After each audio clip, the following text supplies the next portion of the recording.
बहुत दिन के बाद, वो भी प्रभु के लिए हम लोग एक होकर बैठे हुए हैं प्रभु के आराधना के लिए। तो इसी का सबसे बड़ी खुशी की बात मेरे जीवन में है। ठीक है, तो आज पिछले दिनों से, पिछले कई महीनों से मैं एक विषय को लोगों के सामने बताना है और परमेश्वर के वचन के द्वारा उस विषय को लोगों के सम्मुख में प्रस्तुत करने करके मैं बहुत बड़ी आशा से था।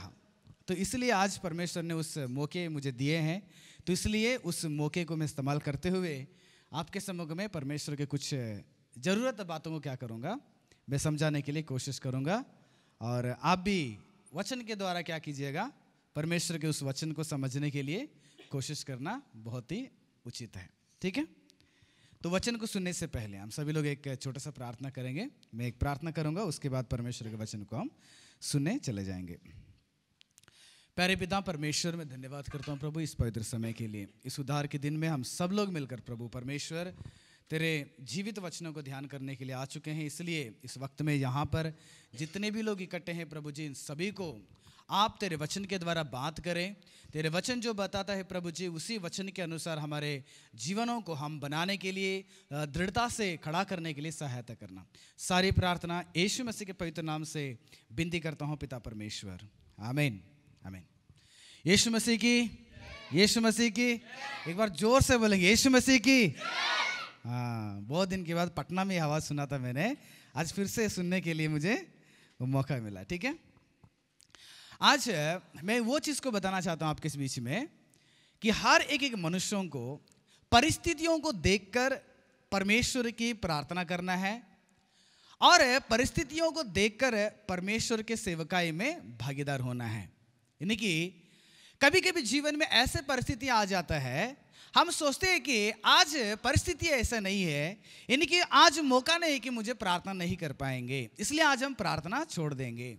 आज सेवा करने के लिए मौका नहीं है, आज हमारा मन थोड़ा सा दूसरे ढंग से सोच रहा है, मेरा मन कहीं दूसरी जगह में पहुंच गया है, इसलिए प्रार्थना आज जरूरत नहीं है, सेवा आज जरूरत नहीं है। परिस्थिति ऐसे मेरा अगल बगल में तैयार हो जाता है, उन परिस्थितियों को देखकर हम सेवा करना छोड़ देते हैं और हमारे आत्मिक जीवित में प्रार्थना के आदतों को छोड़ देते हैं और परमेश्वर के उद्धार के रास्ता में जीने के लिए जो आवश्यकता परमेश्वर का वचन है, उस वचन को पढ़ने का भी क्या करेंगे, आदत को हम लोग छोड़ देते हैं कि नहीं, है ना। परिस्थिति आ जाता है ना, ऐसा परिस्थिति बाइबल में है, तो उन्हीं के द्वारा मैं क्या करूंगा, कुछ बातों को मैं समझाने के लिए कोशिश करूंगा। प्रियो, मैं आपको बताना चाहता हूं, कुछ लोगों को मैंने बचपन, यानी कि मैं जब प्रभु में हम बड़े थे, मेरे परिवार में पापा जो है प्रभु यीशु मसीह ग्रहण किए थे, उस वक्त में मैं एक व्यक्ति को देखा था। उस व्यक्ति को दोनों किडनी फेल्यूर हो गए थे, दोनों किडनी नहीं है, और थोड़ा सा उम्र थे उन लोग उस समय में 35-38 उम्र होगा। जब मैं 10-12 क्लास में 10-12 उम्र मेरा था, उस वक्त में उस व्यक्ति को मैंने देखा था। तो वो व्यक्ति दोनों किडनी फेल्यूर हो गया था और उसको मैं हमेशा देखता था कि सभी लोगों से पहले वो परमेश्वर के आराधनालय में रहते थे। सबसे पहले बहुत काफी दूर से आते थे, वो पैदल से आते थे, गाड़ी पे आते थे, तो मुझे पता नहीं है, लेकिन कलीसिया में जब हम एंट्री करते थे, हम लोग तो जल्दी जाते थे, तो देखते तो सबसे पहले वही आ रहता था, या 1 घंटा पहले आ चुका आकर बैठा रहता है, या कब बैठता पता नहीं, लेकिन सबसे पहले वो रहता था। अगर कलीसिया में पास्टर जी अगर कहीं सेवा करने के लिए जाते हैं, कोई रहे या ना रहे, लेकिन वो व्यक्ति उस पास्टर के साथ हमेशा दिखता था। मेरे घर पे जब सेवक लोग आते थे प्रार्थना करने के लिए, कुटुंब प्रार्थना में जब परिवार को विजिट करने के लिए पास्टर लोग आते थे, हम सभी को आत्मिक जीवित में बढ़ाने के लिए, उस व्यक्ति को हम देखते थे कि जब भी घर पे सेवा पास्टर जी आते थे, तो वो आदमी उस पास्टर जी के साथ रहते थे। यानी कि पास्टर जी कहीं पर भी सुसमाचार के लिए चल पड़े, उनके साथ ये आदमी रहता था। उसका क्या हुआ था, दोनों किडनी फेलियर, दोनों किडनी नहीं है, डायलिसिस करके वो जीवन बिताना चाहिए, है ना। उस समय में, अभी डायलिसिस का व्यवस्था थोड़ा सा अच्छा है, उन दिनों में बहुत कठिनाई था। डायलिसिस मतलब हमारा खून को क्या करना है, फिल्टर करना है, पानी नमक जितने भी है, क्या कोलेस्ट्रॉल सब हटाकर मशीन से हटाकर फिर फ्रेश ब्लड को क्या करेंगे, हमारे देह में चढ़ाते हैं। कलीसिया में पहला वो सेवा पास्टर जी के साथ सेवा करने के लिए वो साथ में रहता था, अगर कलीसिया में 3 दिन 2 दिन 1 हफ्ता अगर उपवास प्रार्थना का सभा भी रखेंगे, सबसे पहले कोई आए ना रहे वो आदमी मुझे दिखता था। इन्हीं कलीसिया में कोई भी एक्टिविटीज रहे, प्रभु के महिमा के लिए हमेशा तैयार रहता था उसने। लेकिन उसका समस्या क्या था? दोनों किडनी फेलियर है। मैं आज भी उस व्यक्ति को मैं ध्यान करता हूं। एक दिन उपवास प्रार्थना की कोई 3 दिन का प्रार्थना सभा था। मेरे पापा बोलते हैं कि वो पीछे बैठा था, सब लोग उस आराधना के आखिरी दिन सब लोग उठ के चला गए, उस आदमी वहीं पर थे घुटने टेक कर। सब लोग जाकर उसको उठाने लगे, उठिए उठिए, लेकिन उसका जान चल गया था। कितना सौभाग्य है ना, प्रार्थना के दिनों में, प्रार्थना के जगह में उस आदमी का क्या हो गया? अब जान चला गया। यानी कि एक व्यक्ति के जीवन का परिस्थिति ऐसे हो चुका है, वो सही से सोना खाना घूमना पीना सब समस्या है ना। दैहिक रीति से कोई भी स्ट्रेंथ नहीं उसके पास। ज्यादा खाएगा तो समस्या है कि नहीं? ज्यादा पानी पिएगा तो समस्या है, उपवास रहेगा भी समस्या है। फिर भी उन परिस्थितियों में, उस जीवन में ये सोचा कि मेरे जीवन में कुछ भी हो जाए। मैंने उनके बारे में गवाही सुना कि प्रभु को जानने से पहले ही वो ऐसे आदतों में बना रहता था। परिस्थिति किसी भी प्रकार से रहे, लेकिन मेरे जीवन से सबसे पहले परमेश्वर के महिमा करने की आदतों को हमारे जीवन में अपनाना पड़ेगा। वही बचपन में मैंने कुछ ऐसे मसीहों को देखा हूं। उन दिनों में साइकिल में मेरा भैया पापा सब लोग, बहुत सारे जो मेरे भैया की उम्र के लोग हैं, जवान लोग, उन दिनों में साइकिल में यानी कि साइकिल को चलाते हुए 4 किलोमीटर दूर जाकर कलीसिया में अटेंड होते थे। अगर कहीं पर भी प्रार्थना सभा होता है, उस डिस्ट्रिक्ट में होता है, दूसरा डिस्ट्रिक्ट में होता है, ये जवान सभी लोग मिलकर उस आराधना में जाकर शामिल होते थे। राज मिस्त्री काम करने वाले, कोई करोड़पति लाखोंपति ने हजार रुपए कमाने वाले नहीं। उन दिनों में 80 रुपए कमाते थे, लेकिन परमेश्वर के लिए इतना प्यास आता है कि जवान लोग सब मिलकर साइकिल में चलकर वो क्या करते थे, कभी कभी सेवा में जाते थे जवान लोग। परिस्थिति सही नहीं, परिवार बहुत गरीब परिवार है, फिर भी हफ्ते में 6 दिन काम करते थे। 7वें दिन कहीं पर भी रहे, कुछ भी रहे, कितना भी इंपॉर्टेंट रहे, सब काम छोड़कर वहां पर जाते। परिस्थितियां ऐसे बन गया कि पैदल से, हम लोग बचपन में पैदल से 3 किलोमीटर 4 किलोमीटर जाकर परमेश्वर की आराधना के लिए, खड़ी धूप रहता था, बचपन में थे, चप्पल नहीं रहता था सही से हमको पहनने के लिए। ऐसे परिस्थिति में परमेश्वर को ढूंढने के लिए जाते थे। केवल हम नहीं है, उन दिनों में रहने वाले कई सारे विश्वासी लोगों का जीवन ऐसे ही था। ऐसे विश्वासियों को आज मैं नहीं देख पा रहा हूं। सच में, जो मैंने बचपन में देखा था, ऐसे विश्वासी आज नहीं है। आज विश्वासियों को साइकिल चाहिए, बाइक चाहिए, आज विश्वासियों को गाड़ी चाहिए, हाँ है कि नहीं? ऑटो चाहिए, ऑटो के बिना आज घर कलीसिया में या प्रार्थना में सेवा में नहीं जाएंगे, बाइक के बिना सेवा में प्रार्थना में नहीं जाएंगे। परिस्थितियां ऐसे हो जाता है कि हमारे जीवन में कभी कभी ऐसे सोचते हैं कि मेरा सही नहीं स्थिति, आज परमेश्वर की आराधना छोड़ देंगे। मैं आपको कहूंगा, परमेश्वर के महिमा करने के लिए हमेशा हम क्या करना पड़ेगा? तैयारी में रहना पड़ेगा। इसीलिए प्रियो, आज हम भारत देश में हैं। आज हम सभी लोगों के हाथ में प्रभु यीशु मसीह का वचन मिला है। यीशु, हमारा भाषाओं में हम लोग पढ़ रहे हैं ना।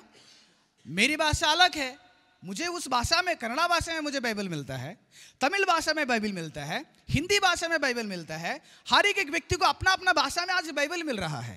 इसका कारण क्या है पता है?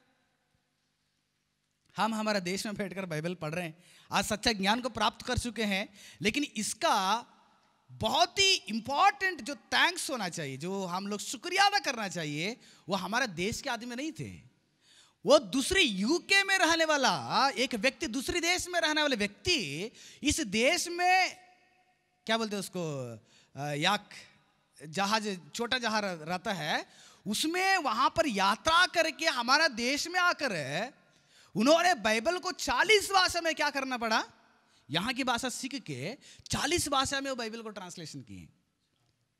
हाँ, एक पास्टर विलियम केरी करके कलकत्ता में रहते हैं, बहुत बड़ा यूनिवर्सिटी आज, सरमपुर यूनिवर्सिटी करके। वो हमारे देश के नहीं थे, किसी दूसरे देश के आदमी इतनी परिश्रम लेकर, परिवार को लेकर इतना स्ट्रगल किया सेवा में, जीवन में। केवल इतने ही कि कुछ भी हो जाए, मेरे पास पैसे रहे ना रहे, गाड़ी रहे या ना रहे, मेरे पास शरीर में बल रहे या ना रहे, मैं मरने से पहले परमेश्वर के लिए कुछ करना चाहिए। अपना देश को छोड़कर, हजारों किलोमीटर दूर रहने वाले देश को छोड़कर भारत देश में आकर भारत देश में कई सारे लोगों को परमेश्वर का वचन को क्या कर दिए, दे दिए, पहुंचा दिए।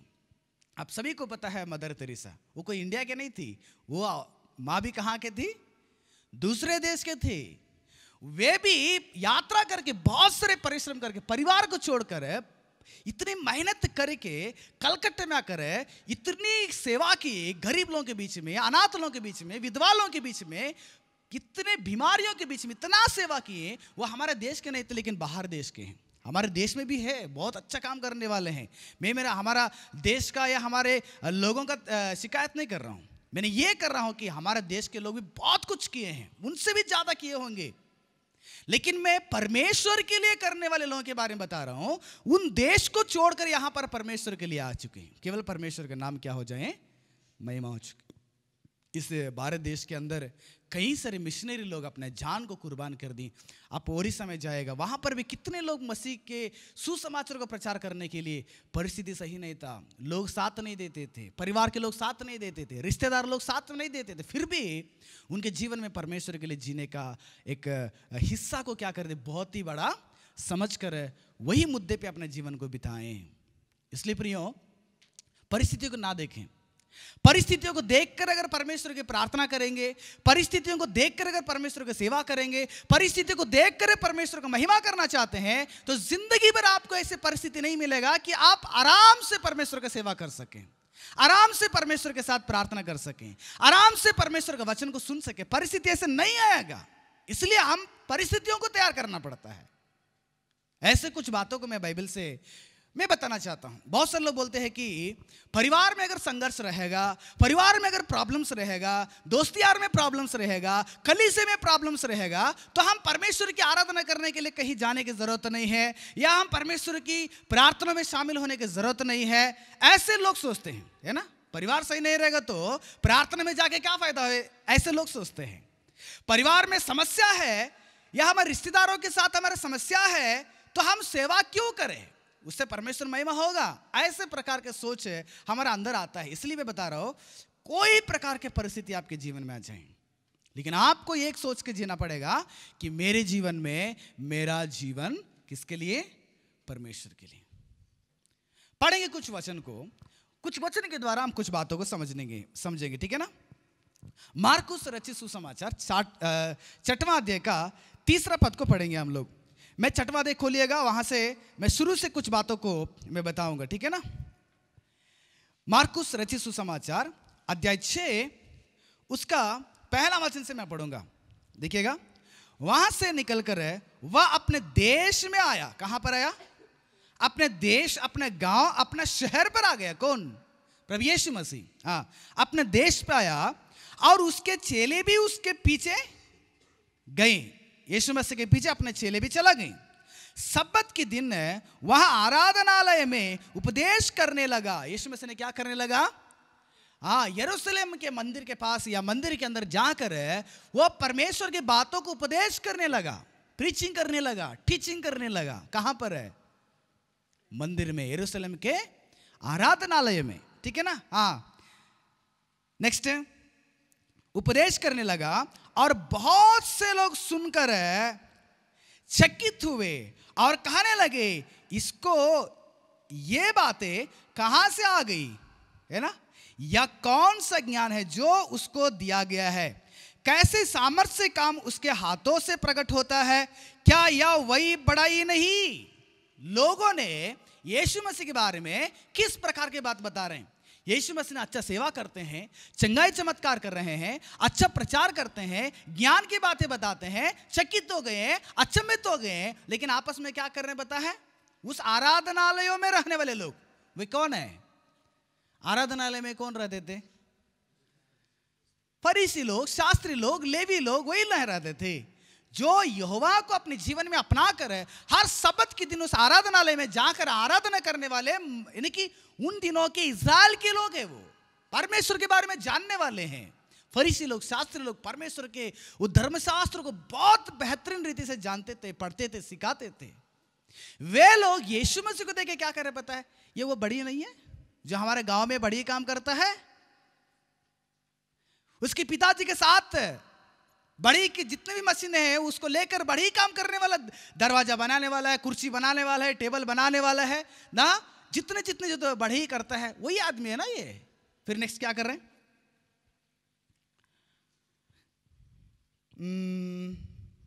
या वह बढ़ई नहीं जो मरियम का पुत्र है। उसके माँ के बारे में कोई कंटिन्यू पढ़ते रहेंगे। और याकूब, योसेस, यहूदा और समोन का भाई है। ये कौन है? समोन का भाई है, यहूदा के भाई है, योसेस के भाई है। क्या इसकी बहनें यहाँ हमारे बीच में नहीं रहती? इसलिए उन्होंने उसके विषय में ठोकर खाई। उसके विषय में ठोकर मतलब उसको अपमान करने लगे। पता है, आप इंग्लिश बाइबल पढ़ेंगे ना, वहां पर एक शब्द मिला है। अगर आप लोग इंग्लिश बाइबल को अगर खोल कर अगर आप पढ़ते हैं तो वहां पर दूसरी शब्द आपको मिलता है, यानी कि अपमान, निंदा करना, हंसना, उनको देखकर इज्जत ना देना, बेइज्जती करना। ये तो बढ़ी है ना, तू ये हमारा गली में घूमते रहता है, आप हमारे जात के हैं, आप यहीं पर रहने वाला है, तू क्या बताएगा हमारे जीवन में। यानी कि फरीसी लोग, शास्त्री लोग, परमेश्वर के बारे में जानने वाले लोग यीशु मसीह को क्या कर रहे हैं? अपमान कर रहे हैं। अपमान के परिस्थिति यीशु मसीह को आ गया। लोग देखकर यीशु मसीह को ठट्टा कर रहे हैं, लोग देखकर यीशु मसीह को अपमान कर रहे हैं। तू बढ़ई है, तू इस घर पे रहता है, तू उसके भाई है, तू इसका बेटा है, तू इसका बेटा है। लोगों ने यीशु मसीह को हर प्रकार से क्या करने लगे? अपमान करने लगे। परमेश्वर के बारे में जानने वाले लोग आपको अपमान करेंगे, कलीसिया के लोग आपको अपमान करेंगे कि आप कौन है, ओ तू ये करेगा, तू वो करेगा, तू वहां जाएगा, तू यहां जाएगा, तू परमेश्वर का महिमा करेगा। ओ तेरे प्रार्थना से परमेश्वर सुन लेगा, तुम्हारा प्रार्थना भरपूर हो जाएगा, तू विश्वास करते उस यीशु मसीह से सब कुछ हो जाएगा। जितने भी लोग मेरे अगल बगल में सब धार्मिकता के नाम लेकर, धर्म के वेश डालकर हमें अपमान करने वाले लोग रहते हैं। यीशु मसीह को भी ऐसी परिस्थिति आ गया। यीशु मसीह क्या कहा? अरे ये तो इतना अपमान करता है, घर पे बैठे रहेंगे, वही बड़ी काम करते रहेंगे। सोचा क्या? वैसे सोचा यीशु मसीह ने? यीशु मसीह ने क्या बताया पता है? अपने चेलों को देख लिया, तुरंत अपने अगल बगल में रहने वाले चेलों को देख के कहा, देखो हम भविष्यद्वक्ता को या सेवक को या मसीह व्यक्ति को हर जगह में हमको आदर मिलता है, हर जगह में मुझे सम्मान मिलता है, हर जगह के लोग मुझे तारीफ करेंगे, लेकिन मेरे खुद के गांव, खुद के लोग, खुद के घर के अंदर क्या नहीं मिलेगा? इज्जत, सम्मान नहीं मिलेगा। वहां पर हमें अपमान मिलता है। क्या घर के अंदर आपको तारीफ करते रहेंगे तभी आप परमेश्वर की सेवा करेंगे? कोई जगह में आप लोग जी रहे हैं, उधर के लोग आपको तारीफ करेंगे, आपको ऊपर उठाएंगे, आपको हमेशा आपके बारे में अच्छी चीज बोलेंगे, तभी आप लोग प्रार्थना करेंगे, तभी आप लोग सेवा करेंगे, तभी आप लोग प्रार्थना के अंदर दौड़ेंगे, प्रभु के अंदर बढ़ेंगे क्या? ऐसे परिस्थिति आपके जीवन में नहीं आएगा। आज आपको तारीफ करने वाला 10 दिन आपको क्या करेगा? निंदा करता है, आपको अपमान करता है। पता है ना, आपको अपमान करता है। इसलिए घर के लोग मुझे इज्जत नहीं दे, सॉरी समाज के अंदर मेरे एक जात के लोग मुझे अपमान कर रहे हैं, इसलिए मैं हमेशा एक क्या बोलते हैं मुंह एक अलग चेहरा बनाकर उदास से बैठे से कोई फायदा नहीं होता है। यीशु मसीह ने ऐसा नहीं किया।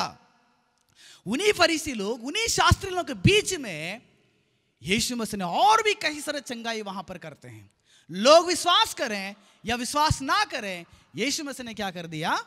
उन्हीं लोगों के बीच में और भी सेवा करके और भी कई सारे चंगाई चमत्कार करते हैं। उसी अध्याय में देखिएगा, उसी अध्याय में आप 5वां पद को, 4था पद को पढ़िएगा। यीशु ने उससे कहा, भविष्यद्वक्ता के अपने देश, अपने कुटुंब और अपने घर को छोड़ और कहीं भी निरादर नहीं होता।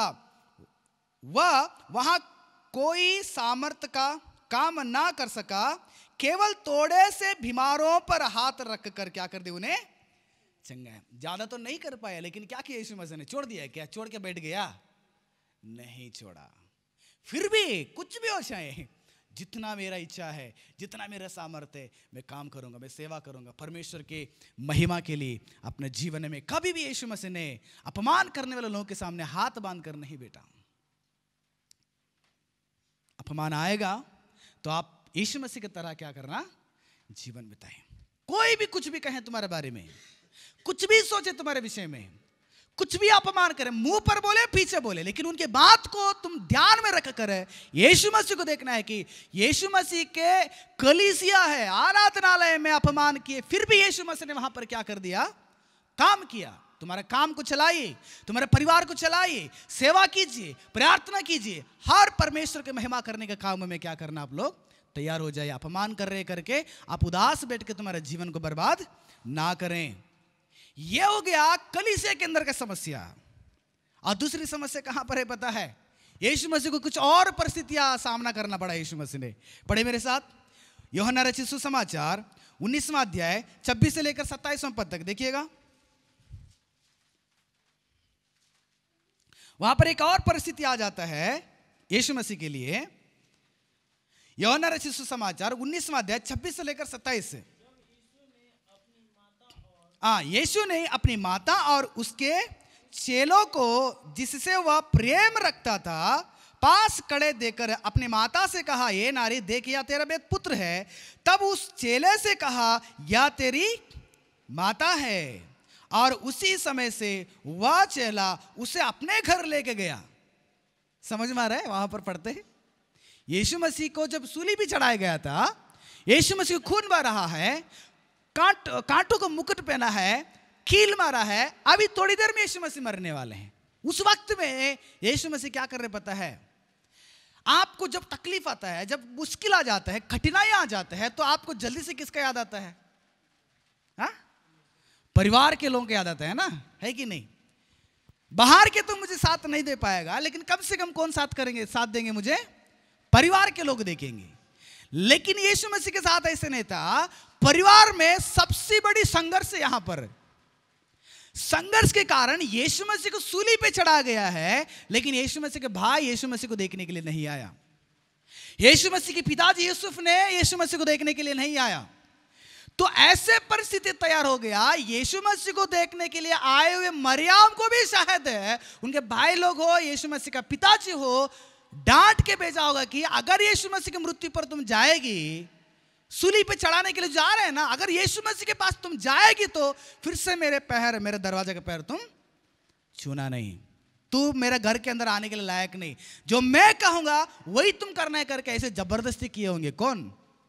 यूसुफ ने, है ना?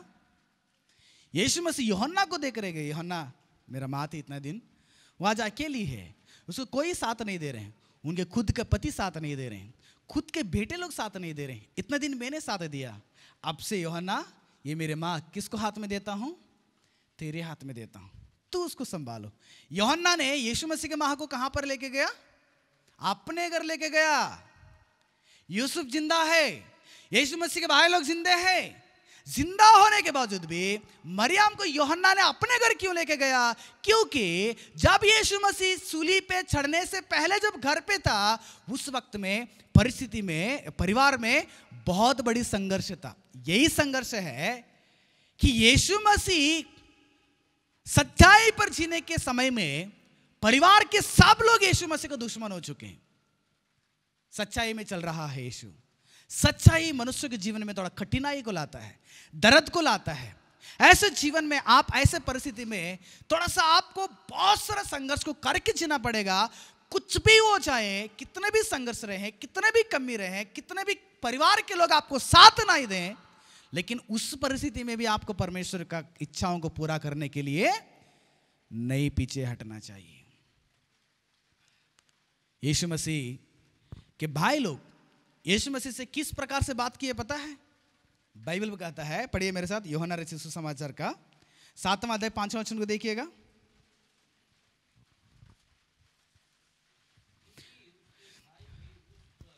क्योंकि उसके भाई भी उस पर किस पर विश्वास नहीं किया? यीशु मसीह पर विश्वास नहीं किया। हो है ना, जीवन ऐसे होता है ना, खुद का पत्नी हमसे विश्वास नहीं कर पाती है, खुद के पति पत्नी कर विश्वास नहीं कर पाती है ना। जब एक व्यक्ति अगर घर पे प्रभु यीशु मसीह को अंगीकार कर लेगा ना, इससे बड़ी झंझट कहीं पर भी नहीं है। वो एक व्यक्ति हर प्रकार के समस्या को सामना करना पड़ता है, है ना। प्रार्थना करने के लिए जाना है तो समस्या है, घर पे बाइबल पढ़ना है तो समस्या है, घर पे प्रार्थना करना है तो समस्या है, कहीं प्रार्थना के सभा में जाना है तो समस्या है। हर प्रकार के मुसीबतों को घर के सदस्य लोग क्या करेंगे, इकट्ठा करेंगे। तू जाएगा तो घर नहीं आना है ना। मेरी बात नहीं मानेंगे तो घर छोड़ के चले जाओ, है कि नहीं। आप लिख के दे देना मैं तुम्हारा बेटा नहीं हूं, तो घर के बाहर चले जाओ है ना। एक व्यक्ति जो परमेश्वर की इच्छा पर जाता है ना, उसके विरोध बहुत सारे कठिनाई होता है प्रियो। यीशु मसीह ने क्या किया, यीशु मसीह ने क्या किया उस वक्त में, नो टेंशन, है ना। जिंदगी तो थोड़ी ही साल है, फूल के समान है ना। कब सूखेगा पता नहीं, घास के समान है, कब सूखेगा पता नहीं, पानी के गुल्ला के समान, गुल्ला बोलते हैं बबल्स, हाँ उसके समान है, वो कब फूटेगा पता नहीं, है ना।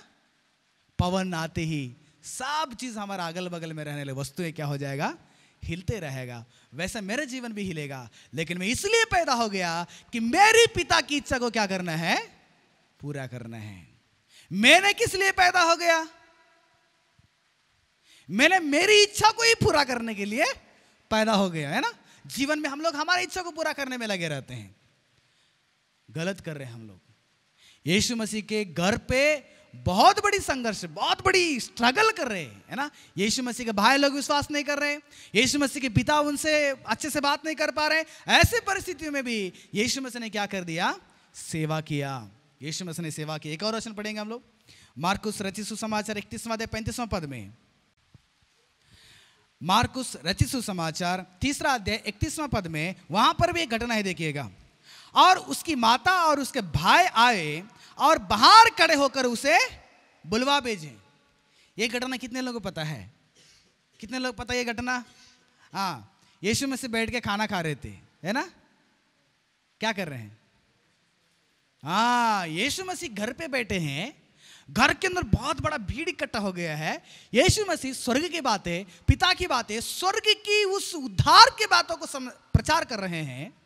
अब बाहर कौन आया है, यीशु मसीह के माँ, यीशु मसीह के भाई लोग आ चुके हैं। और यीशु मसीह यहां पर सुसमाचार कर रहा है ना। मान के चलिए कि यीशु मसीह के जगह में आपके पिताजी, आपके माँ या आप ही है, परमेश्वर की इच्छा को तुम पूरा कर रहे हैं। अभी बाहर से उनके घर के लोग आकर बुला के भेज रहे हैं कि हम आए, आ जाओ हमसे बात करो, पहले हमसे बात कर लेना, उसके बाद तुम क्या करो, विश्वासियों को वहीं पर रुक दो, पहले इधर आ जाओ, कुछ समस्या को लेके आए हैं।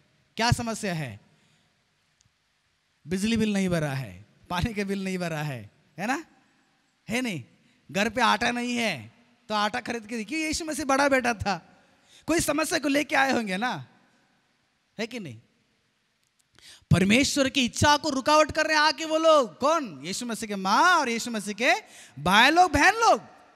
यीशु मसीह परमेश्वर की इच्छा पूरा कर रहे हैं, प्रार्थना के बीच में है, सुसमाचार कर रहे हैं, संदेश को बांट रहे हैं, एक आत्मा को बचाने के चक्कर में वहां पर है। लेकिन इनको पड़ी हुई अपना समस्या, इनके पड़ी हुई अपने व्यक्तिगत की इच्छा। पहले आ जाओ यीशु मसीह मेरे से बात करो, बुलवा के भेज रहे हैं। एक आदमी को बुलाए, अब जाओ यीशु मसीह वहां पर बैठे होंगे ना, उस यीशु मसीह कहो कि कौन आया बाहर, हाँ आपकी माँ और आपके बहन लोग आकर क्या कर रहे हैं, ढूंढ रहे हैं आपको, जाओ पहले उससे बात करके आ जाओ। यीशु मसीह ने क्या किया, यीशु मसीह ने क्या किया, गए यीशु मसीह ने नहीं। फर्स्ट मेरे जीवन में क्या है, परमेश्वर की इच्छा है। प्रियो, परिवार में किसी भी प्रकार के समस्याएं रहे, इसका मतलब यह नहीं कि यीशु मसीह ने उनको सहायता करते थे, इसका मतलब यह नहीं था कि यीशु मसीह उनको सहायता नहीं करते थे। पता है यीशु मसीह ने कितना साल परिवार घर पे रहा, 30 साल यीशु मसीह उनके घर पे रहा। 30 साल तक अपने भाइयों को सहायता किया, 30 साल तक अपने बहनों को सहायता किया, 30 साल अपने पिताजी करने वाले बड़े ही काम को यीशु मसीह ने क्या कर लिया, सीख लिया। 30 साल तक उस परिवार का जिम्मेदारी उठाकर है, 30वां वर्ष में बड़े होने के बाद अपने अपने परिवार को संभाल लेंगे समझ कर है, यीशु मसीह ने 30वां वर्ष में क्या करते हैं, सुसमाचार में, पूरे सुसमाचार में उतरते हैं, पूरे सुसमाचार में। लेकिन वहां पर भी नहीं छोड़ रहे हैं। कुछ लोग ऐसे रहते हैं जीवन में, ऐसे क्या बोलते हैं, जानवर हमारे जीवन में आ जाता है, हमको चैन से परमेश्वर को स्तुति करने नहीं देते हैं, चैन से परमेश्वर की सेवा करना नहीं छोड़ते हैं।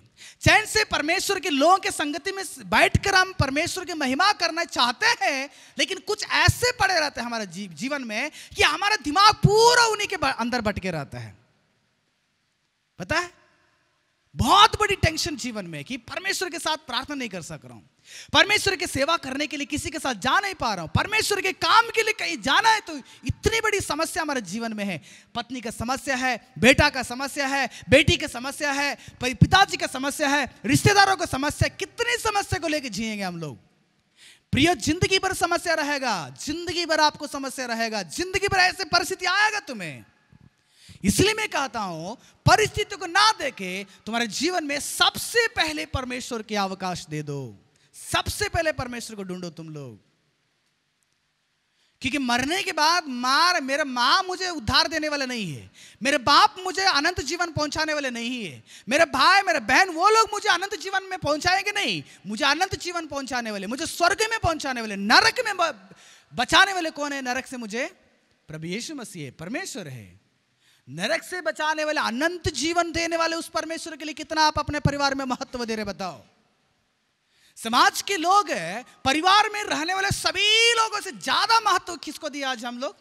मां को दिए है ना। मां परमेश्वर है। मां कौन है? ईश्वर है बोलते हैं। मैं कहता हूं कि मां से बढ़कर एक ईश्वर आपको मां दिया है ना, उस मां को दिए हुए परमेश्वर आपके परिवार में भी है। तो उसको कितना आप लोग अपने जीवन में आदर करते हैं, सम्मान करते हैं, ढूंढते हैं, प्रयास करते हैं। उसको कितने लोग खुश करना चाहते हैं? माँ को खुश करने का सीख लिए, बेटा को खुश करने का सीख लिए, टीचर को खुश करने का सीख लिए। संसार के अंदर प्रिय परमेश्वर के लोगों, मैं आपसे निवेदन करना चाहता हूं, कोई भी परिस्थिति रहे, परमेश्वर को ढूंढने की आदतों को ना छोड़ें। परमेश्वर की इच्छा को क्या करें? पूरा करें। ठीक है। यीशु मसीह ने, मैं कल एक मैसेज बताया था, है ना, एक बहुत बड़ा मालिक क्या कर दिया, एक भोजन का इंतजाम करवाया। भोजन के इंतजाम करवा के सभी लोगों को बुलवा भेजा, है ना, आ जाओ मेरे घर पे आकर क्या करना, भोजन को खा लेना। जिसको बुलाया गया था वो नहीं आए, तो उनको बुलाने के लिए मालिक ने क्या करना पड़ा, उनके पास रहने वाले एक नौकर को तैयार किया। जाओ उनको क्या करना, मेरे घर पे आकर भोजन करने के लिए कह दो। तो इस व्यक्ति नौकर ने चला गया कहां पर, उनको बुलाने के लिए। पहला आदमी ने क्या कहा, मैंने जमीन खरीद लिया है, मुझे जमीन देखने के लिए जाना है। दूसरा व्यक्ति ने क्या कहा, मैंने 5 बैल को खरीद लिया, उसको फरकने के लिए जाना चाहिए। और तीसरा व्यक्ति ने क्या कहा, मुझे कल ही तो शादी हुआ है, आज नहीं आऊंगा। यानी कि संसार को देखना, संसार को फरकना और संसार से विलीन होकर जीवन बिताना। लेकिन इनको किसका फिक्र नहीं है? मालिक का फिक्र नहीं है। ऐसे हमारा जीवन हो चुका है। हमको मोबाइल की फिक्र है, हमको लड़की का फिक्र है, हमको पैसा की फिक्र है, हमको पढ़ने का फिक्र है, हमको हर संसार के झंझट का फिक्र है, लेकिन संसार को दिए हुए परमेश्वर का फिक्र ना फिक्र है ना। संसार का अंदर रहने वाले परमेश्वर को ना फिक्र, कोई टेंशन नहीं। परमेश्वर है ना, वो तो कल देखेंगे, है कि नहीं। अगले संडे जाएंगे, संडे क्या करेंगे, छुट्टी मार देंगे, है ना। कल प्रार्थना करेंगे ना, आज बहुत थोड़ा सा मूड सही नहीं, मूड अपसेट है, मूड अपसेट है, मूड एब्सेंट है, एब्सेंट भी है, अपसेट भी है? पहले अपसेट होता है, उसके बाद एब्सेंट हो जाता है कि नहीं। सिकंदर भाई, मतलब पहले नाराजगी होता है, उसके बाद छुट्टी हो जाता है प्रार्थना में, है ना। गलत कर रहे हैं हम लोग, गलत कर रहे हैं। भाई ने उस दिन जब आया था तो कहा, काम है ब्रदर सर, कैसे हम प्रार्थना में आ सकें। तो मैंने कहा आपकी इच्छा है, किसी का कोई जबरदस्ती नहीं परमेश्वर का। लेकिन बहुत बड़ी खुशी महसूस करता हूं, परमेश्वर को ढूंढ के आज क्या कर दिए हैं, आ गए प्रार्थना में।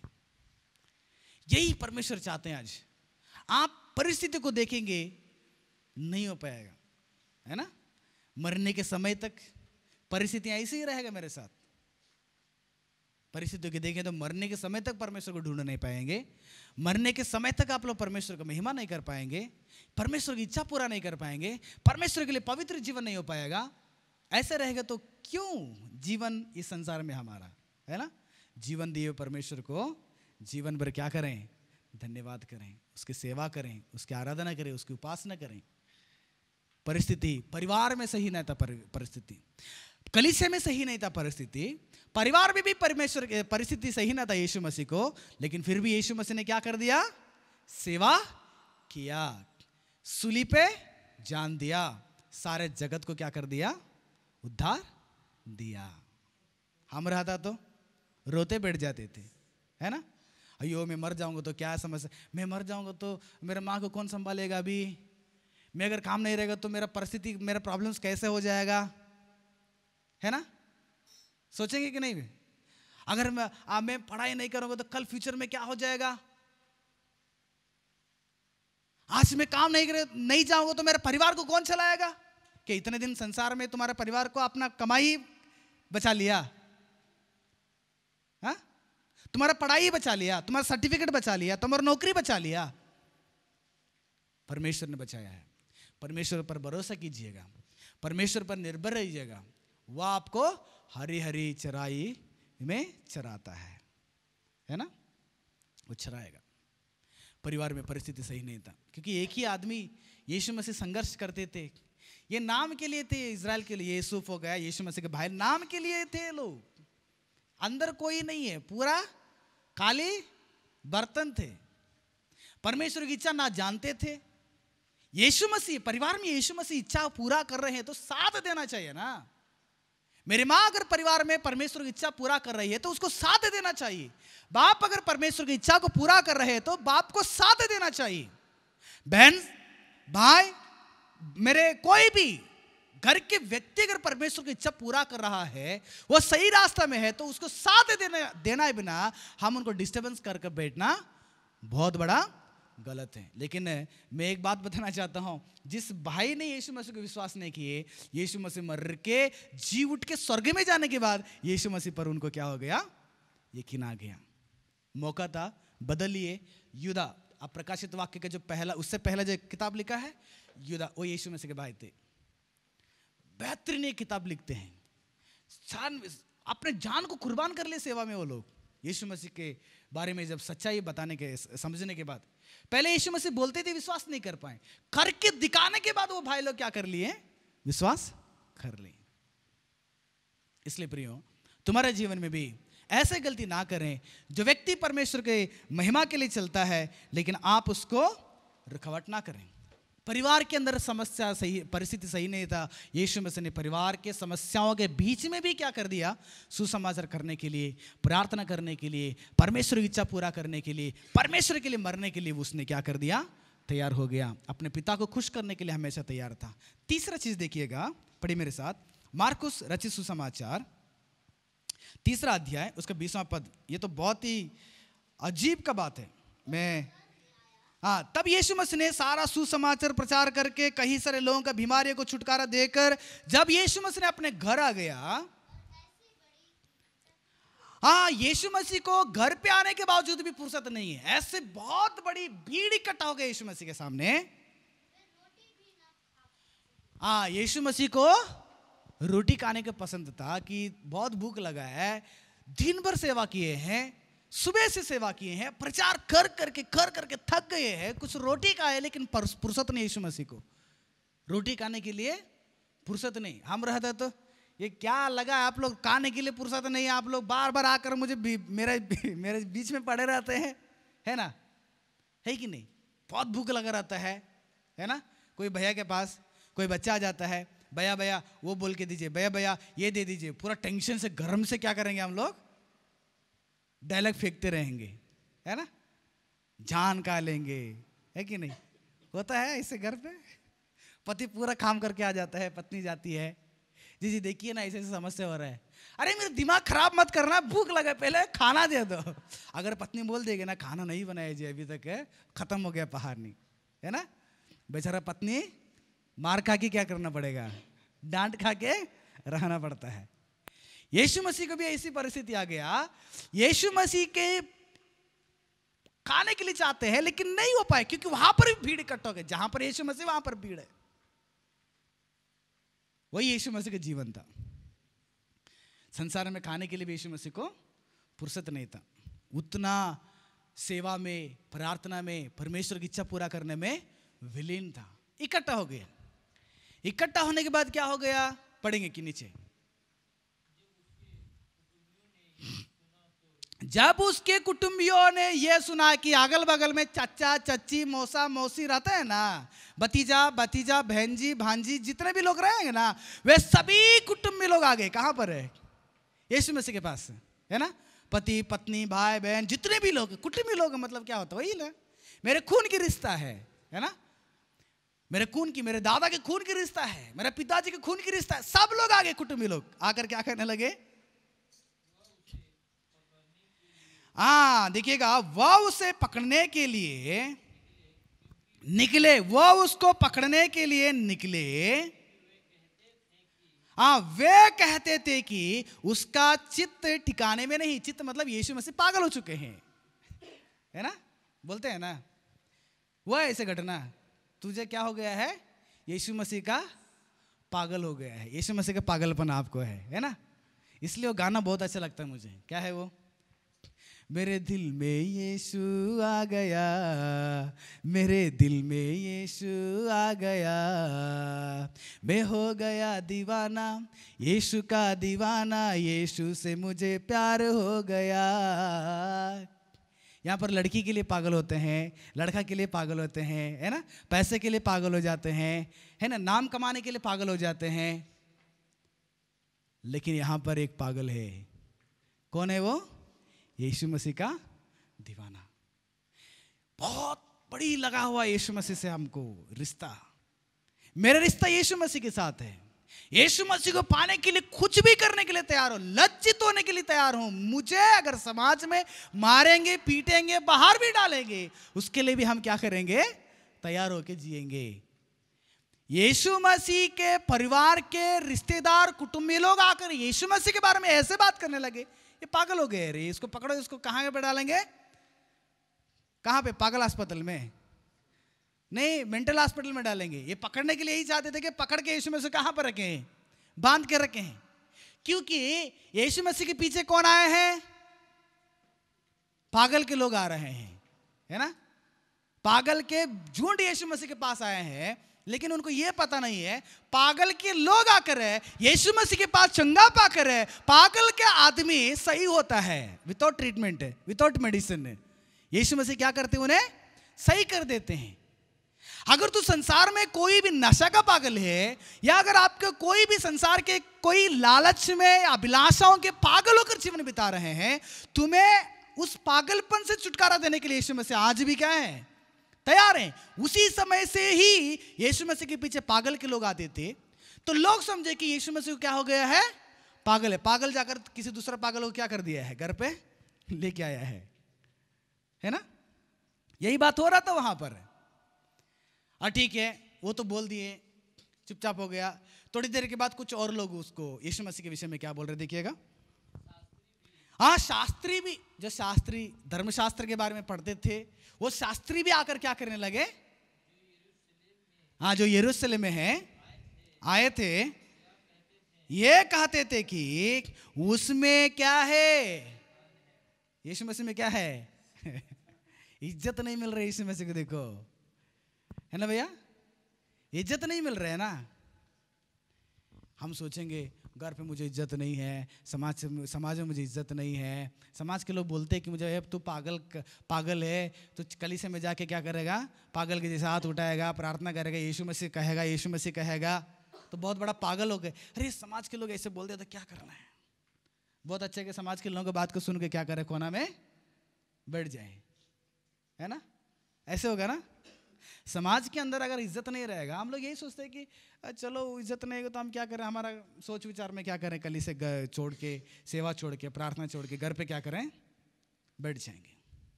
पागल है बुद्धिमान को देकर क्या कर रहा है ना, यहां पर देखिएगा, पागल रास्ते में जा रहा है, पागल रास्ते में जा रहा है, मैं अच्छा हूं तो मैं कहूंगा वो कौन है, पागल है। लेकिन पिछले दिनों में एक बात मैंने सुना, है ना, एक बड़े अच्छे सेवक ने बताता था, हम उनको देख के कहेंगे वो कौन है, पागल है। वो हमको देख के कहेगा ये कौन है पागल है कि नहीं, है ना, है ना। तो सच में कौन कौन पागल है यहां पर? कौन पागल है? वो पागल है। मैं कौन हूं? सही है ना। यहां पर ये पागल के लोग यीशु मसीह को बोल रहे कि ये कौन है? पागल है। इनके अंदर शैतान पकड़ा हुआ है। ये शास्त्री लोग क्या बता रहे हैं? यीशु मसीह के अंदर शैतान घुस गया है। लेकिन सच में वो पागल थे, उनके अंदर शैतान था। ऐसे परिस्थिति में भी यीशु मसीह ने क्या किया पता है? उस वचन को नीचे पढ़िएगा। यीशु मसीह ने ऐसे बात को सुनने के बावजूद भी, ऐसे परिस्थिति में भी यीशु मसीह ने क्या कर दिया? सुसमाचार को प्रचार किया, सेवा को ना छोड़ा, अपने मिनिस्ट्री को डिसकंटिन्यू नहीं किया, रोका नहीं, सोया नहीं, आलस नहीं बना, डिस्टर्बेंस होकर बैठा नहीं, रोया नहीं, परमेश्वर की इच्छा को पूरा करने के लिए चल पड़ा। देखो, कलीसिया के अंदर समस्या, घर के अंदर समस्या है ना, रिश्तेदारों के बीच में समस्या, इज्जत नहीं मिल रही, अपमान हो रहे हैं, परिवार में एक संघर्ष हो रहा है। ऐसे परिस्थिति में भी यीशु मसीह ने अपने सेवा का कार्य को लगातार लगे रखा। कुछ और बातों को हम समझेंगे, ठीक है ना। यहां तक ये हो गया। बहुत सारे लोग आपको कहेंगे आप अनपढ़ हैं, आप लोग कुछ नहीं जानते हैं, बहुत सारे बात बताते हैं, लेकिन आप उसके लिए टेंशन ना रहें। आपको इज्जत भी ना मिलेगा, लेकिन परमेश्वर की इच्छा को पूरा करने के लिए तैयार हो जाना, है ना। और चौथी विषय यह है कि मत्ती रचित सुसमाचार उसके 11वां अध्याय 28वां पद को पढ़ेंगे। और कोई निकाल के रखिएगा, मत्ती रचित सुसमाचार 26वां अध्याय का 38 से लेकर 39वां वचन तक एक और निकाल के रखिएगा, ठीक है ना। देखिएगा, पहला मत्ती रचित सुसमाचार 11वां अध्याय 28वां पद में, हे सब परिश्रम करने वालों और बोझ से दबे हुए लोगों, मेरे पास, क्या बोल रहे यीशु मसीह ने? दुख से हैं, वेदना से हैं, परिश्रम से हैं, अब सब लोग क्या करना? मेरे पास आ जाना। हम लोग क्या करेंगे? घर पे बैठे रहेंगे, सो जाएंगे। टेंशन रहेगा तो क्या करेंगे? सो जाते हैं, है ना। मान के चलना अभी तुमको बहुत बड़े दुख हो गया है, बहुत बड़ी कष्ट है, क्लेश है, तो क्या करेंगे? नॉर्मल से हम लोग, मूड सही नहीं आज, क्या करेंगे? बिस्तर पे सो जाएंगे, है ना। हम ऐसे सोचते हैं कि रेस्ट ले लेंगे, टाइम पास करेंगे, सब ठीक हो जाएगा। लेकिन यीशु मसीह क्या बोल रहे हैं? परिश्रम से दबे हुए लोगों, क्या करो? मेरे पास आ जाओ। यानी कि मनुष्य के जीवन में दुख की समस्या आ जाता है ना। जब दुख आ जाता है जीवन में, चाहे मान के चला पैसा नहीं है, मान के चलना अच्छा कपड़ा नहीं है, मान के चलना आपके पास अच्छा नौकरी नहीं है, मान के चलना आप लोग बीमारी में है, मान के चलना कोई परिवार के लोग आपको बात नहीं कर पा रहे, सहायता नहीं कर पा रहे, समाज के लोग आपको दूर कर रहे हैं, ऐसे परिस्थिति आ जाता है कि आप दुख में भरा रहते हैं, है ना, दुख में भरे रहते हैं। तो उस वक्त में तुम्हें को क्या करना पड़ेगा? वो दुख को सोचते हुए, दुख को याद करते हुए अगर घर पे सोए रहेंगे तो समस्या जिंदगी भर दुख ही दुख रहेगा। इसलिए उस व्यक्ति ने गाना गाया था ना, क्या था वो? हे मेरे खुदा, हे मेरे खुदा, हे मेरे प्रभु, जीवन मेरा खुश रखना, दुनिया में जब दुख आएगा साथ तू रहना प्रभु, संभाल लेना। हम हमारा दुख को संभाल रहे हैं, है ना, हम हमें संभालने के लिए टाइम हो गया है। हम परमेश्वर को देना चाहिए, परमेश्वर के सम्मुख में जाना चाहिए। दुख आया यीशु मसीह के अंदर भी, यीशु मसीह को नहीं आया क्या? यीशु मसीह को भी A to Z आ गया, हमको भी A to Z आ गया है, आ रहा है। लेकिन उस परिस्थिति में यीशु मसीह ने क्या किया? यीशु मसीह को भी एक दिन इतना बड़ी दुख हो गया कि बाइबल कहता है कि मरने पर हूं, ऐसी एक टेंशन यीशु मसीह के अंदर आया कि उस दुख को समझकर, सोचकर यीशु मसीह को क्या करने समझ में नहीं आया, चेलों के पास जाकर बताने लगे। क्या बताने लगे पता है? पढ़ी मत्ती रचित सुसमाचार 26वां अध्याय 38वां वचन। देखिए वहां पर यीशु मसीह ने अपने चेलों के क्या कहने लगा। तब उसने उससे कहा, मेरा जी बहुत क्या हो गया है? उदास है। क्या आपका भी उदास है? आप भी उदास हैं? शायद आप, मेरे बात सुनने वाला आपके जीवन में बहुत बड़ी उदास होगा। कोई ना कोई एक प्रॉब्लम आपके जीवन में आ चुका रहता है, कोई ना कोई, समाज के द्वारा, पढ़ाई के द्वारा, पैसे के द्वारा, बीमारी के द्वारा, है ना, घर लोगों के सदस्यों के द्वारा, कोई ना कोई उदासपन आपके जीवन में है। यीशु मसीह के अंदर भी एक उदास, देखिए यीशु मसीह बोल रहे कि बहुत उदास है, यहां तक कि मेरे प्राण निकल चाहते। मैं चाहता मतलब इतना दुख हो चुका है कि मेरा प्राण मुझसे क्या हो जाएगा, निकल जाएगा। लेकिन बहुत से लोग उसको निकाल दिए हैं, है ना, फांसी लगाकर निकाल दिए हैं, जहर पीकर निकाल दिए हैं, है ना, खुदकुशी करके सारे समस्याओं से, उदासपन से क्या करेंगे, दूर होने के लिए चाहते हैं। लेकिन यीशु मसीह ने क्या किया, इतने उदास थे, चेलों को कहा आप यहीं पे रहना, मैं थोड़ा सा आ जाऊंगा। ऊपर चला गए, उस पहाड़ पर जाकर यीशु मसीह ने क्या किया, मुंह पे बल गिर के पिता से क्या करने लगे, प्रार्थना करने लगे। पिता, मेरा जीवन इतना उदास है कि उस मृत्यु को मैं याद कर रहा हूं। सूली पे मुझे कांटों का मुकुट पहनाएंगे, चाबुक से मारेंगे, कीले मुझे हाथों में ठोकेंगे, पैरों में ठोकेंगे। इतना भयानक मृत्यु को मैं याद कर रहा हूं कि भविष्य में मेरे जीवन में ऐसे घटना आ रहा है। अगर आपका मर्जी है, आपकी इच्छा है, तो ये कटोरा मुझसे क्या कर देना, हटा देना। लेकिन फिर भी अगर आप चाहते हैं ये कष्ट को मैं उठाना ही चाहिए, वही तुम्हारा इच्छा है ना, उसी के अनुसार मेरे जीवन में हो जाए। मुझे और आपको पता है कि कल होकर मेरे परिवार में क्या होने वाला है, कल होकर मेरे व्यक्तिगत जीवन में क्या होने वाला है। उदासपन छा गया है तो उस उदासपन को आप यीशु के पास लेकर आ जाओ, यीशु के पास लाकर प्रार्थना करो, यीशु के पास लाकर उंडेल दो, रो। आप यीशु मसीह के पास रहकर क्या करना, छाती पीट कर रो। यीशु मसीह ने कहा तुम मेरे लिए मत रोना, तुम अपने लिए, अपने बच्चों के लिए क्या करना, रोना। आप उनके लिए रो, मेरे लिए रो के क्या फायदा है। मैं तो मरूंगा, मर के जी उठूंगा, फिर स्वर्ग में चला जाऊंगा। यरूशलेम की स्त्रियों, आप मेरे लिए ना रोना, आप अपने लिए रोना और अपने बच्चों के लिए रोना, क्योंकि मुझे पता है ऐसे परिस्थिति आएगा, तुम्हारे बच्चे तुम्हें क्या करेंगे, एक दिन रुलाएंगे। तुम्हारे बच्चे क्या करेंगे, तुम्हें एक दिन, ऐसे परिस्थिति हो चुका है। आज बहुत सारे जवान लोग यहां पर आ चुके हैं। माँ बाप को रुलाने का एक भविष्यवाणी परमेश्वर का था, इसलिए आप उसको समझाए। इसका मतलब ये नहीं कि हम रुलाएंगे, हम उनके आंसुओं को पोंछने वाले जवान बनना चाहिए। हम उनके कष्टों में भागीदार होने वाले बच्चे होना चाहिए। हम उनके दर्द को समझकर उस दर्द में आप उनको खुश करने के लिए, आप उन दर्द को हटाने के लिए मेडिसिन आप अपने माता पिता के लिए होना चाहिए। समझ गए ना। रोना यीशु मसीह के पास, यीशु मसीह के पास जाइए।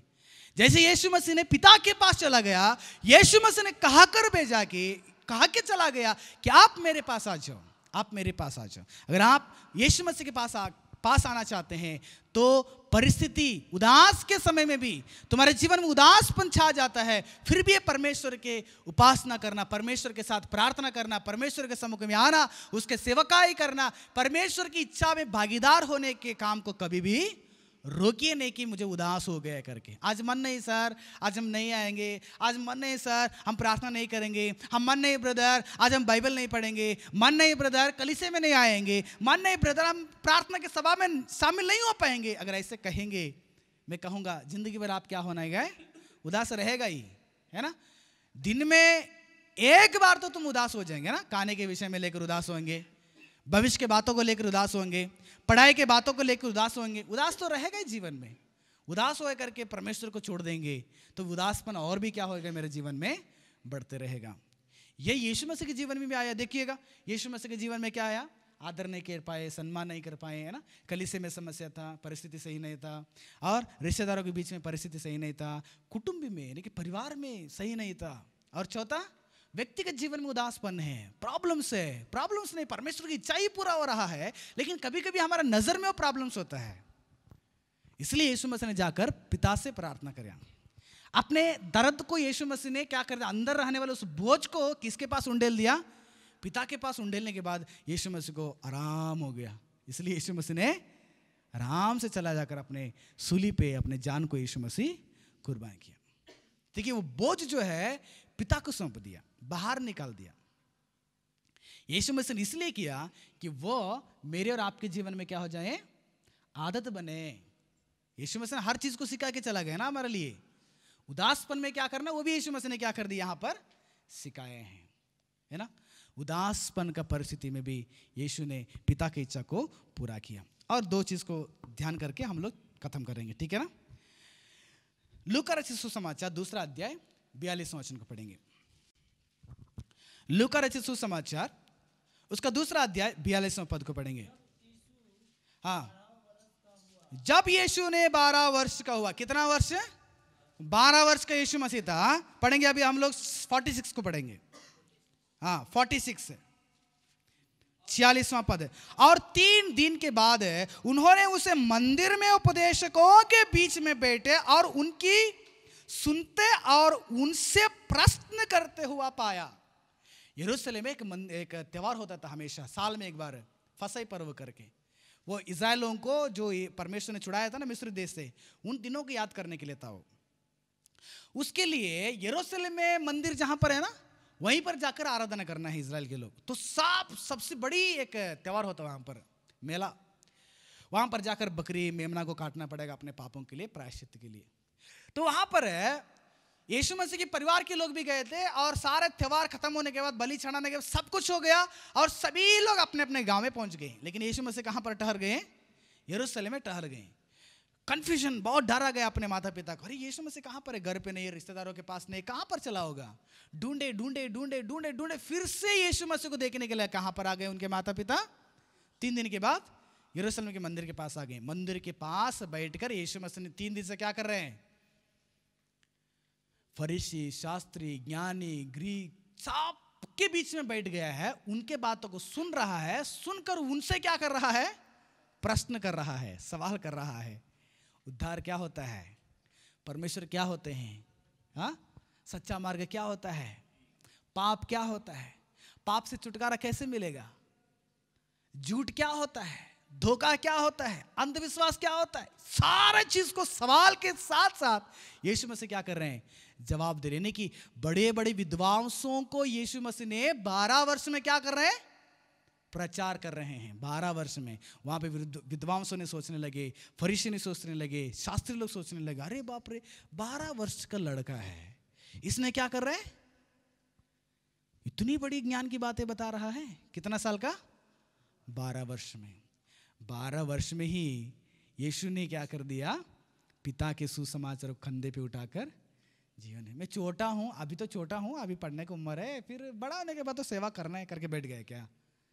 अब तो सर अभी मैं 8th 9th 10th 11th 12th अभी तो डिग्री पढ़ रहा हूं, और 4-5 साल के बाद मैं कलीसिया में जाऊंगा, और 4-5 साल के बाद मैं सेवा में भागीदार हो जाऊंगा, है ना?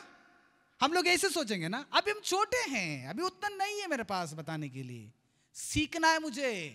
यीशु मसीह ने बचपन से मरियम के पास सीख लिए, बचपन से परमेश्वर ज्ञान को सीख लिए, स्वर्ग से सीख लिया यीशु मसीह ने।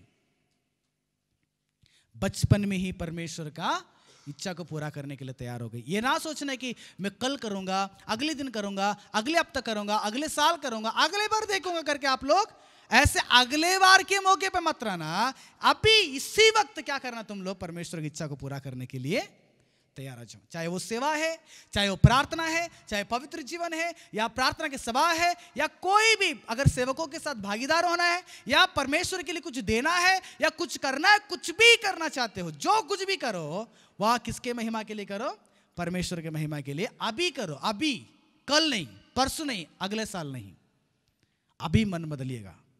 इसलिए इस 3 दिन में आप एक इरादा लेकर चला जाना है कि इसी वक्त से मैं क्या करूंगा? परमेश्वर की मैं महिमा करूंगा। जब मौका मिलेगा तब। यीशु मसीह को 12 साल, 12 साल में यीशु मसीह ने सेवा। विद्वांसों के बीच में 3 दिन से ढूंढ रहे हैं। 3 दिन से यीशु मसीह यरूशलेम में है। अयो पापा नहीं है, मम्मी नहीं है, भैया नहीं है, भाई नहीं करके वो उनके बारे में सोचा नहीं। उसने किसके बारे में सोच रहा है? पिता के बारे में। खाना के बारे में नहीं सोचा, ये 3 दिन से नहीं आया है, हाँ अभी रात से जर्नी करके आ गए हैं, कब सोएंगे सर पता नहीं है, नींद आ रहा है ना? ट्रेन में सोने के बावजूद भी हमको क्या आशा लग रहा है? सो रहा है ना? सही से खाना नहीं कर पाया रात में, आज जल्दी दोपहर प्रार्थना होते ही क्या करेंगे? खा लेंगे। हमारा थॉट्स, हमारा थिंकिंग कहाँ पर है? यीशु मसीह क्या कर रहे 3 दिन से? पता नहीं यीशु मसीह कहा है कि सोया है कि पता नहीं, कहाँ पर थे पता नहीं। 12 साल का उम्र लड़का है ना? 12 साल में परिस्थिति को देखा नहीं यीशु मसीह ने। किसको देखा? परमेश्वर की इच्छाओं को देखा कि मैं उसको पूरा करना है। समझ में आ रहा है मेरे बात? यीशु मसीह के जीवन में आए हुए घटना को बता रहा हूं मैं, क्योंकि आज लोग आपको ठोकेंगे कि अरे ये आपके पास पैसा नहीं है ना, कोई बात नहीं, कलीसिया में आप लोग अगले बार दे देना। मैं एग्जाम्पल बता रहा हूं आपको। अच्छा, आपकी परिस्थिति सही नहीं ना घर का, तो आप अगले बार क्या करना, परमेश्वर की स्तुति करना। अच्छा, आपके परिवार ऐसे स्थिति में है क्या, तो आप ऐसे स्थिति में सेवा करेंगे तो कोई फायदा नहीं है, प्रार्थना करने से कोई फायदा नहीं है, परमेश्वर को देने से कोई फायदा नहीं है। ऐसे लोग हमें भटकाने के समय आ जाता है। परिस्थिति को ना देखें, आप कितना कर रहे हैं परमेश्वर नहीं देख रहे हैं। समझ रहे हैं मेरा बात? कितना परमेश्वर के लिए किए हैं, कितना परमेश्वर के लिए कहे हैं, कितना परमेश्वर के लिए दौड़े हैं, कितना प्रचार किए हैं, यह परमेश्वर नहीं देखे हैं कि आप कैसे किए हैं, वो देखते परमेश्वर। कैसे किया आप लोग? बीमारी था प्रभु, मुझे इतना बीमारी था कि मैं फिर भी रात में 12 बजे उठकर पहले इस समय आपको मैंने दिया हूं, 4 बजे मैंने आपको दिया हूं। परमेश्वर, मेरे पास केवल 1000 था, कलीसिया में जरूरत पड़ा, मैं उसमें 10 रुपए दिया हूं, बेटर है। आपको 1000 देने के लिए नहीं पैदा परमेश्वर ने, 10 रुपए दिए है, परमेश्वर खुश है ना। परमेश्वर ये नहीं कर आप भूखे रहकर हमको दे दो करके परमेश्वर कभी भी नहीं बताते हैं। आप कितना भी दे दो, वो अलग की बात है। तुम्हारे कलीसिया में जो तुम्हें पाल रहे हैं, जो तुम्हारा कलीसिया है ना, उसमें तुम्हारा जिम्मेदारी बनता है कि उसमें आप कुछ तो करके तुम्हारे पास रहने वाले चीजों से आप उसके साथ बांट लीजिएगा, ताकि कलीसिया की जरूरतों को क्या हो जाए, पूरा हो जाए,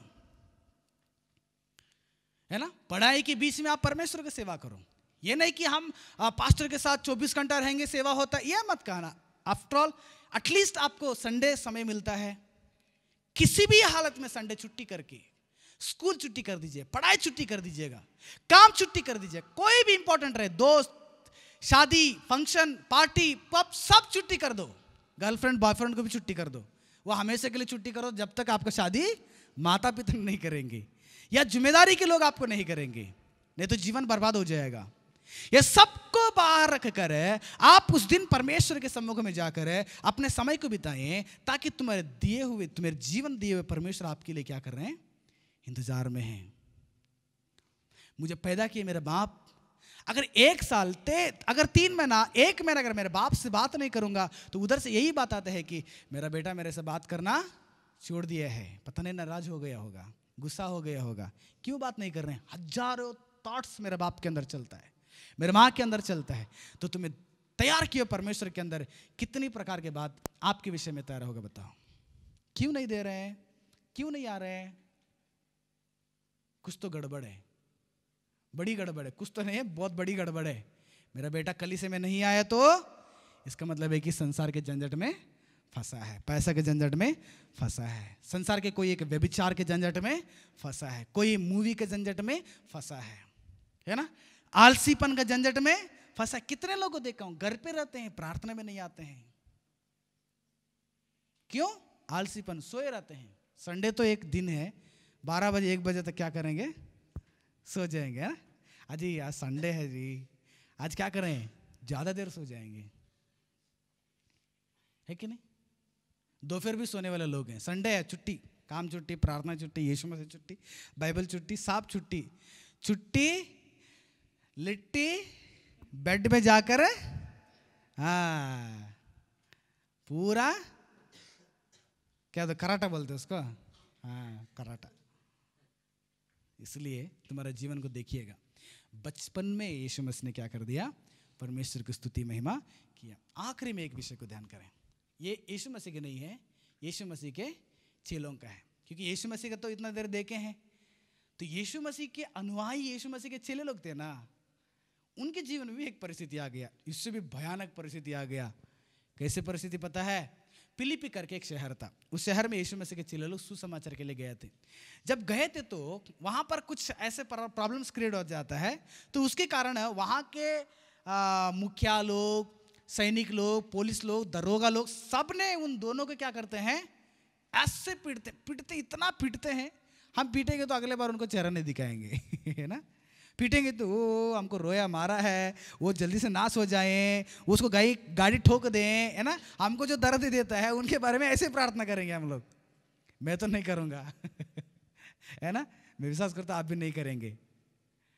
हमको दर्द देने वालों का विनाश के लिए प्रार्थना नहीं करना है, उनका बदलावट के लिए प्रार्थना करना चाहिए। यही यीशु मसीह ने हमें सिखाया। यहां पर फिलिप्पी शहर में इतना पीटे थे, किसको किसको? प्रेरितों के कामों के वर्णन 16वां अध्याय 23 से लेकर 25 तक देखिएगा। और प्रेरितों के कामों के वर्णन है 16वां अध्याय 23 से लेकर 25 तक। और बहुत बेंत लगाकर उन्हें बंदी गृह में डाला और दरोगा को आज्ञा दी कि उन्हें चौकसी से रखो। उसने ऐसी आज्ञा पाकर उन्हें भीतर की कोठरी में रखा और उनके पांव काट में ठोक दिया, है ना। आधी रात के लगभग पौलुस और सीलास क्या करने लगे? रोने लगे, चिल्ला चिल्ला कर रोने लगे, है ना। हमको बचाओ, हमको छुड़ाओ, जल्दी से नाश हो जाओ, बर्बाद हो जाओ, गिर जाओ, एक्सीडेंट हो जाए, दांत टूट जाए, है ना। है ना। मैं बाप रे, वो जब हम पढ़ाने के लिए जाते थे वहां पर बहुत भयानक झगड़ा देखते थे। हमको तो लटकी मारना ही नहीं आता है। नाश हो जा, विनाश हो जा, गिर जा, तुम्हारा बेटी मर जाए, तुम्हारा बेटा मर जाए। बेचारा वो छोटा छोटा रहते हैं, वो क्या गलती किया, गुनाह किया है, उनके ऊपर भी गालियां देते रहते हैं। श्राप के जीव है, गंदा जीव है ना, दोष लगाने वाले जीव है। परमेश्वर का वचन बताता है कि झूठ बोलने वाला जीव है ना। घृणित करते परमेश्वर ऐसे जीव को। तुम्हारा जीव को क्या करना? इस्तेमाल करें अच्छी चीज के लिए, परमेश्वर के स्तुति के लिए इस्तेमाल करें। आधी रात में मारा है, पीटा है, सलाखों से बांधा है, बंदी गृह में डाला है, फिर भी पौलुस और सीलास ने उस आधी रात में उठकर क्या किया? परमेश्वर की स्तुति की, परमेश्वर गुणगान कर रहे हैं। दर्द हो चुका है, परमेश्वर तू हमारे लिए संभालने वाला है करके बता रहे होंगे शायद, है ना। भूखे हैं, शायद वो लोग ऐसे प्रार्थना कर रहे होंगे, यहोवा मेरे चरवाहा है, मुझे कुछ घटी नहीं है करके प्रार्थना कर रहे होंगे ना। भजन संहिता था ना उनके हाथ में, है कि नहीं। उनको हाथ पर घाव से भरा हुआ है, शायद ऐसे प्रार्थना कर रहे होंगे कि मेरा पैर पत्थर में ठोकर नहीं खाएगा, मैं आंखों को उठाकर परमेश्वर को देखूंगा, उसने क्या करेगा? मेरा आंसुओं को देखेगा। ऐसी प्रकार के प्रार्थना कर रहे होंगे ना। कौन? पौलुस और सीलास। इसीलिए तो इनकी प्रार्थना सुनकर, इनके गीत को सुनकर, इनकी स्तुति को सुनकर है कौन बदल गए? बंदी गृह में रहने वाले कैदी लोग भी क्या हो गए? बदल गए। हम इतना चिल्ला चिल्ला कर, प्रयास करके, बाइबल रेडी करके इतना चिल्लाते हैं, कुछ लोगों को वही बहुत कठिन हो जाता है, सुनने के लिए कठिन होता है। 1 घंटा बैठकर सुनकर बदलने के लिए कठिन हो जाता है, लेकिन वहां पर सुने भी आधी रात में और जीवन को क्या कर दे उसी वक्त में बदले भी। क्या जीवन है हमारा, है ना। उन कैदियों से भी बहुत घटिया जीवन हम लोग का, है ना। पास्टर जी आज ये आधा घंटा मैसेज करेंगे तो टाइम देगा, बाप रे अभी कब हो जाएगा, अभी 10 बजे 11 बजे तो खत्म होने रहता है, लेकिन आज 11 साढ़े 11 बजने वाला है, तो ये अभी भी क्या कर रहे हैं? छोड़ रहे, रील छोड़ रहे, खत्म ही नहीं कर रहे हैं, है ना। हम जाते थे कुछ चर्च में, घड़ी पीछे लगाया जाता था, पास्टर जी आगे सामने से प्रचार कर देते, विश्वासी लोग बार बार ऐसे देखते थे, हमको पता नहीं चलता था क्या है करके। और कुछ दिन के बाद मुझे पता चला, अच्छे सेवक ने बताया कि अनुभव है ना, अनुभव का बात मुझे मिला कि पीछे इसलिए देखते हैं कि टाइम हो गया पास्टर जी, जल्दी से प्रचार को क्या करना, खत्म कर दो। है ना। बहुत तकलीफ होता है वचन को सुनने के लिए, तकलीफ होता है। यीशु मसीह के वचन को सुनने के लिए कितने दूर दूर से लोग आते थे, लाखों लोग यीशु मसीह के साथ भीड़ इकट्ठा हो गया, है ना। कुछ भी हो जाए, कोई कारण के लिए आ जाते हैं, लेकिन यीशु मसीह के पास इकट्ठा होते थे। ऐसे तुम्हारे जीवन में भी क्या करना है? पौलुस और सीलास के जैसे रहना है। जेल में है ना, कली से जाने के लिए नहीं हो रहा है कि बांध के रखे हैं, सलाखों से बांध चुके हैं, हाथ नहीं उठा पा रहे हैं, है ना। परिस्थिति ऐसे गाँव हो चुका है, खून बहा रहा है, दिक्कत है, परिस्थिति सही नहीं है, फिर भी उसी जगह में उठकर परमेश्वर के क्या की वो लोग स्तुति की। जिस जगह में आप रहते हैं उसी जगह में परमेश्वर के लिए आप लोग चमकिएगा, उसी जगह में परमेश्वर के लिए स्तुति करना, गीत गाना, परमेश्वर का भजन करना, परमेश्वर के लिए अपने जीवन को देखिएगा। वो ऐसे परिस्थिति में भी कितने लोगों को परमेश्वर के रास्ते में चला, केवल प्रार्थना और स्तुति के द्वारा, है ना। प्रार्थना स्तुति।